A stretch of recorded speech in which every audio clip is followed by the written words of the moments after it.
Now what? I think I forgot. Now what? Why did we bring this up? That the time. We were talking about just beyond time. Oh, great. Thank you. You bet. Because no, that was very important. Is that time and space, blah blah blah? Do you know that Frank disagreed with Einstein? This is the amazing. I wouldn't doubt it, but clue me in this realm.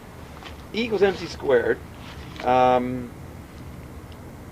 Space and time are interchangeable like mass and energy, okay, right. in simple terms. Okay. Well, Frank in an interview says, I think it might have been in that Don Menn thing, 1992, because I just saw it on the internet, and someone quoted it, and he goes, so I disagree with Einstein that space and time are interacting.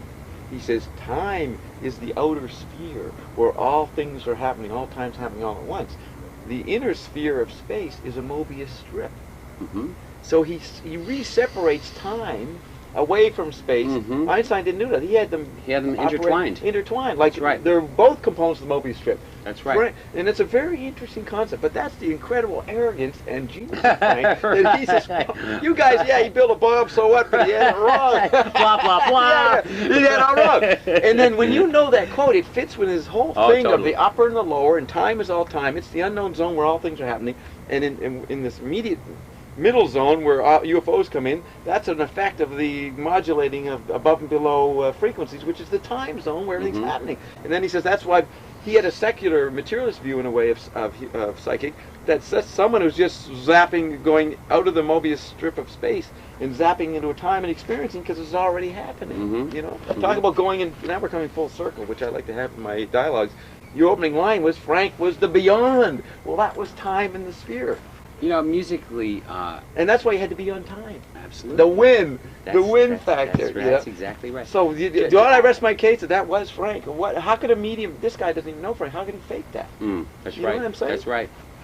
I just wanted to say that it seems a bit obvious, but to me, quintessentially, Inca Roads is a tremendous manifestation of that. The song? The song Inca Roads, to me. Well, you know what, Gail, you go into it, but Gail says that's her favorite song. And Gail's always talking code, I think. I give her, she's been around, she's an insider. She's not always talking code, but sometimes she slips out of it. Slips out of it, and by saying... You know what I just said? Well, I'm trying to figure out. She says Inca Roads is her favorite song. Is that slipping out of code? No, that's code. Okay, so now elaborate why that's real. But here's slipping out of code. Oh, okay. Here's slipping out of code. We're getting real esoteric, eh? Yeah, but I don't want to belabor this because I know we have to move on. But I just wanted to say that number one, Frank was famous for writing mini operas in songs. Mini operas in songs. Right. You know what I mean? Like verses would be analogous to arias. Choruses would be analogous to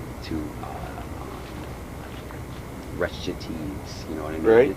And Inca Roads to me is quintessential. It has all of the elements of an opera. Well, I'm saying that a song, say like Punky's Whips, is like a mini opera. I see. Brown Shoes Don't Make It is like an opera. Oh, you know what I mean? So Inca Roads is not. No, Inca Roads is as well. But the point I'm trying to make is that to me, it's like the quintessential song of Frank. It has everything there. Stylistic. In light of the UFO quote. In light of the UFO, the whole thing, and then like the guacamole queen. Do you know what I mean? Right. Like did a vehicle? It's a question. It's his ultimate question. Just some Indians upon a hill. You know what I mean? It's like. That's his time. You're right. That's his question. It just came to me as we're talking about this that I wanted to say that to me it's all, and I'm not talking code here. I'm breaking code. In other words, you just realize why it is through our conversation. It is to you, and it fits. That it's the key essence. Thing. It's the essence thing. And then you have the glory of instrumentally, not even a lyric on this. Yeah. That is. Look, I don't necessarily believe in a heaven or a hell, but if there is a heaven where everything is peace and pure, that theme embodies it. That's right. And yet it starts off so like, like out there. Right. You know what I mean? It's like you're landing. You're landing in. You're entering the alien, the unknown. Yeah. And the thing is that to me, it's all. When I first started listening to Frank, that album to me was like the best album he had ever done up to that point. Yeah. It just had everything: fidelity, substance, you know, like the latest technology, the latest technology, and brilliant lyrics, and all of the songs were like hits to me. You know what I mean? That's Every right. single one. It wasn't just that it was a cool Zappa song. These were like monstrous anthems. These songs, and it's always still. And you think of it, because it starts off bizarre, but then if we do find out there's life in other places and there is a UFO, if that whole thing is real, then it's a shift for mankind where we move into a new dimension. And it's a happy effect, which is that riff you just said, that heavenly. Well, do it again. I want to reiterate this though, just the way the structure of the song is. It starts, did a vehicle, lyrically, it's got that, okay? Then you have instrumentally, okay, an augmentation of that. Right. Then you have, it's the same thing, that it just keeps... Different climates or different effects of the intercommunication. Of the same word. Yeah, of the same word. Macro word. Nutrients. That's you know what I mean? And then it goes, then do the happy part. When we now know the happy resolution of the mystery is in the sound, as you just did it. What's the happy? You know that part? The happy part. You just did it. It's instrumental. Yeah. And it's like just on the record, it's just a marimba.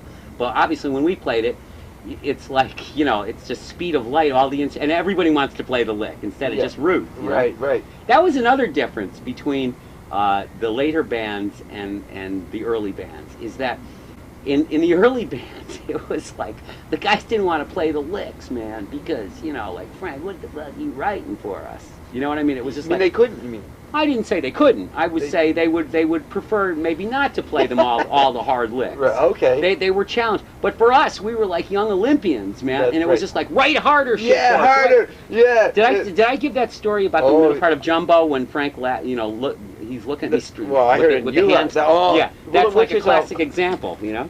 But listen, that is. We'll end on this point, I guess. But that gave me a big insight about Frank just listening this morning, because the point is, Finnegan's Wake is not a book. He has all forms of media. He's trying to paint a movie and eventually a television set. Yeah. Okay? Yeah. Now, Frank, this has come full circle. He's not a musician. And he played tricks on musicians. Your musical conventional training. So I tried to read it. And he when a baby could do it. Yeah. In other words, he was presenting a map to play a football play, and he fooled you, says you think you are what you is. You get beyond your categories of yourself, because I'm presenting you a sport thing. That's what that whole story illustrates that. And listen to Yuha's great interview for what we're talking about, what we're referring to. Anyways, isn't it fun? And Frank did love gunpowder, didn't he? Oh, yeah. Well, you know, he says he worked with explosives and electricity. Explosives is hardware. Electricity is software. That's right. That's the satellite conductor works with both. They run the Madison Avenue warfare on people through imagery, and the hardware warfare through covert and little wars in Grenada and Vietnam. Right. Hot and cold. And Frank will some like it hot, some like it cold. And McLuhan. That's why in my chart, you should look at my chart someday, I have McLuhan and Zappa as equals in a certain phase of the 60s. Tonight and tomorrow. And Saturday. And you got to talk to Carolyn about this fucking thing. Now here's the punchline. She wears different Frank Zappa t-shirts in the laboratory while working with this incredible new UFO matter, unbelievable matter. And I'm developing my thesis. I want you to read my paper at some point. I did 2 manifestos. And part one's about Finnegan's Wake, and then part 2 is about how Frank outdid Finnegan's Wake.